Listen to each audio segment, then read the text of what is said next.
तो आप आशीर्वाद दे भी रहे हैं और आपसे आशीर्वाद की मैं उम्मीद भी करती हूँ।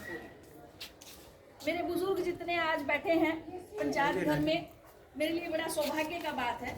मैं अपने विषय में बताना चाहूंगी। जब से भारतीय जनता पार्टी हरियाणा प्रदेश में आई 2014 में,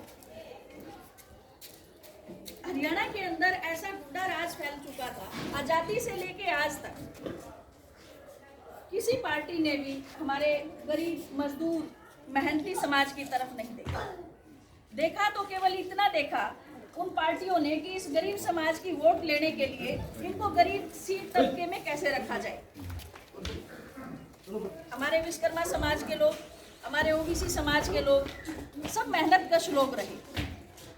वो लोग लोहार समाज के लोग जिन्होंने लोहे का काम करके अपने बच्चों को पाला, खाती समाज के लोग जिन्होंने मकानों को बना के पाला, नाई समाज के लोग पूरे गांव के बीच में जो है सबको सुविधाएं देते थे घर घर जाकर, बैरागी समाज के, बाकी सारे ही धोबी प्रजापत समाज के, खुद ही घर के अंदर कच्ची मिट्टी से बर्तन बना बनाकर जो है हम अपने गुजारा किया और अपने बच्चों को पाला।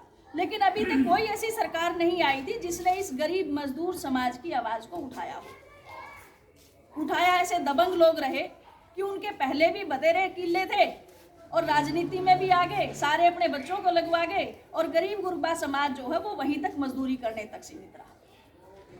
थोड़े थोड़े अपने पेट काट काट के अपने बच्चों को पढ़ाने वाला समाज ना तो सरकारी नौकरी पे लगवा पाया, ना ही नेता बना पाया, ना ही अफसर लगवा पाया। 2014 में हमने ओबीसी ब्रिगेड की स्थापना की थी ताकि हम अपने ओबीसी के लोगों को इकट्ठा करें और 27% आरक्षण का जो प्रावधान दे रखा है सरकार ने, आज़ादी से अब तक राज करने वाली कांग्रेस सरकार, उसने 27% का आरक्षण जो दिया वो केवल पानी पिलाने वालों में 4th क्लास की नौकरियों में दिया। हमारे बच्चे भी मेहनत करके बीए की, एमए की, लेकिन अफसर की नौकरी पर नहीं जा पाए क्योंकि हमारे बच्चों का रिजर्वेशन नहीं था। हमारे जेब के अंदर उतने करोड़ों रुपए बैग में रखे नहीं थे जो हम किसी को जाके पकड़ा आते और हमारा बच्चा भी कहीं आईएएस, आईपीएस, कहीं डीसी, एसपी लग जाता। स्कूलों के अंदर मिड डे मील की सुविधा कर दी, यानी हम लोग अपने मेहनत मजदूरी करेंगे और हमारे बच्चे पढ़ने की बजाय वो फ्री का भोजन खाएंगे और अपना घूमेंगे। पढ़ाने की कोई विशेषता नहीं समझी, इसलिए हमारा समाज जो है वो दबा कुचला रहा। लेकिन भारतीय जनता पार्टी सबका साथ सबका विकास लेकर चलने वाली सरकार है। ये चाहती है कि सभी 36 बिरादरियां, हमारे भाई हैं, हमारी बहन हैं, हमारे बुजुर्ग हैं, उन सभी का विकास हो। अंतिम श्रेणी में खड़े हुए लोगों का विकास करना चाहती है भाजपा और लगातार प्रधानमंत्री जी भी, नरेंद्र मोदी जी भी कार्यरत हैं कि कैसे इस समाज को अपलिफ्ट किया जाए, कैसे आगे बढ़ाया जाए। मुख्यमंत्री जी ने भी हरियाणा के अंदर बहुत सी योजनाएं लागू की। बुजुर्गों के लिए भी पेंशन सुविधा है, स्वास्थ्य योजनाएं हैं, प्रधानमंत्री राहत योजना जिसमें 5 लाख तक का बीमा योजना उन गरीब लोगों के लिए जिनके पास रोजगार का कोई साधन नहीं है और कोई भयंकर बीमारी से पीड़ित है तो 5 लाख तक के इलाज को वो फ्री करा सकते हैं। पीला कार्ड सुविधा, उज्ज्वला गैस योजना, ये सबके घरों में है। जब कभी हमारी महिलाएं, बेटियां चूल्हे पे रोटी बनाती थी, धुआं होता था, आंखें खराब होती थी, उसके लिए प्रधानमंत्री ने सबको गैस कनेक्शन बांटे, भाई फ्री में बांटे सबको गैस कनेक्शन। तो ये सुविधाएं हम सबको घरों में मिली ताकि ना हमारी बहन बेटी को वारी सवेरी जो है कहीं लकड़ी लेने के लिए जाना पड़ता और ना ही उसको धुएं में खाना बनाना पड़ता। तो ऐसी बहुत सी योजनाएं हैं जो आप सभी शुरू से अब तक देखते आ रहे हैं। हरियाणा प्रदेश में भी अभी निष्पक्ष भर्ती प्रक्रिया के तहत हमारे कितने ऐसे गरीब गुरबे के बच्चे सरकारी नौकरी पर लगे हैं केवल मेहनत के दम पर।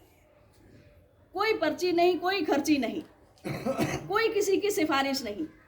मैं देखती हूँ कि जिन गांव के अंदर हम जाते हैं वहां से हमें पता चलता है कि एक एक गांव से 3-3, 4-4, 5-5 बच्चे जो हैं वो उतने गरीब परिवार के बच्चे जो हैं आज सरकारी नौकरियों पर कार्यरत हैं। हम चाहते हैं कि हमारे हरियाणा के अंदर अभी बाई इलेक्शन है, योगेश्वर दत्त यहाँ से कैंडिडेट है, मौजूदा सरकार है भारतीय जनता पार्टी की। अगर आज आप बड़े बुद्धिजीवी लोग हैं आप सभी और मेरे से तो उम्र में सारे बड़े हैं, एक्सपीरियंस में सारे बड़े हैं, एक एक मेरे पिता समान बुजुर्ग न जाने कितने इलेक्शन देखे हैं, कितने नेता देखे हैं, कितनी सरकारें देखी हैं, लेकिन कमी क्या रही कि हमारे समाज के लोगों को नेतागिरी में बराबर में नहीं बैठने दिया जाता, जो हमारी एक राजनीतिक और सामाजिक जो पिछड़ापन रहा, ये एक बहुत बड़ा कारण है। राजनीति में सक्रिय होने का मतलब ये नहीं कि हम लोग घर से फालतू हैं या हम लोग फालतू में समय व्यर्थ कर रहे हैं। राजनीति में सक्रिय होने का मतलब है अपने समाज, अपने गांव, अपने कुटुंब को राजनीतिक भागीदारी देना और उसको राज्य में साझेदारी करना। जब राज्य में साझेदारी होगी तभी आप गांव में अपने परिवार के लिए, अपने समाज के लिए, अपने आस पड़ोसी के लिए आप उनके लिए कोई सुविधाएं दे पाएंगे। आज अगर योगेश्वर दत्त की जगह अगर आप किसी दूसरे पार्टी को अगर आप वोट देकर कैंडिडेट बनाते हैं, तो आज जो सिटिंग जो विधायक हैं उनके पास आप जाएंगे, वो कहेंगे भाई हमारी तो सरकार नहीं, हम कहाँ से काम कराएंगे। तो आप अपने गांव का, अपने पड़ोसी गांव का और बड़ौदा हलके का विकास के लिए जो है आप योगेश्वर दत्त को आप वोट देकर विजयी बनाएं। आप लोगों से यही मेरी उम्मीद है और यही मैं विश्वास चाहती हूँ कि आप सभी लोग अपने जहाँ जहाँ और दूसरे गांव में भी अपने सहयोगी हैं, रिश्तेदारी है, उधर भी आप केवल और केवल कमल के निशान पर बटन दबाकर 3 तारीख को भाजपा की सरकार